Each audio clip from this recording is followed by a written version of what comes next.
حکومت نے corona virus کی تیسری لہر کا زور توڑنے کے لیے ملک بھر میں 9 روز کا لاک ڈاؤن نافذ کر رکھا ہے۔ خیبر پختونخوا میں کرونا کے مثبت کیسز کی شرح 7 جبکہ پشاور میں شرح 13% تک پہنچ چکی ہے۔ حکومتی فیصلے کے تحت عید کی شاپنگ، بین الصوبائی اور بین الضلعی ٹرانسپورٹ پر بھی پابندی عائد ہے، جبکہ عید پر سیاحتی مقامات بھی بند رہیں گے۔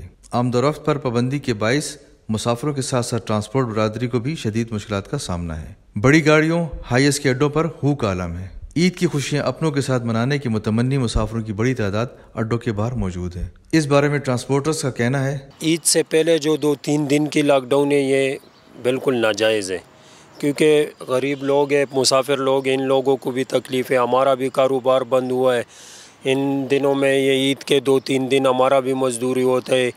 دوسرے جو مسافر لوگ ہیں، غریب لوگ ہیں، تنخواہ دار لوگ ہیں، یہ بھی گھروں کو روانہ ہو رہے ہیں، تو ادھر جو لوگ ہیں اڈا تو بند پڑے۔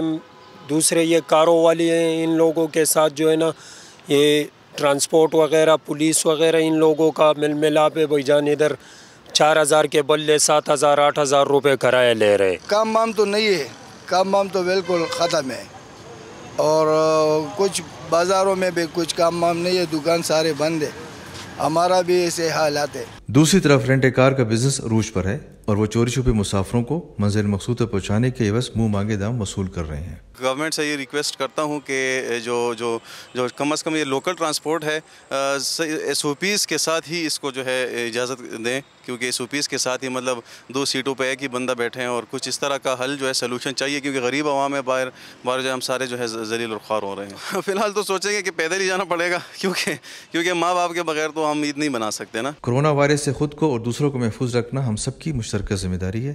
سر دست ویکسینیشن اور ایس او پیز پر عمل درآمد انتہائی ضروری ہے۔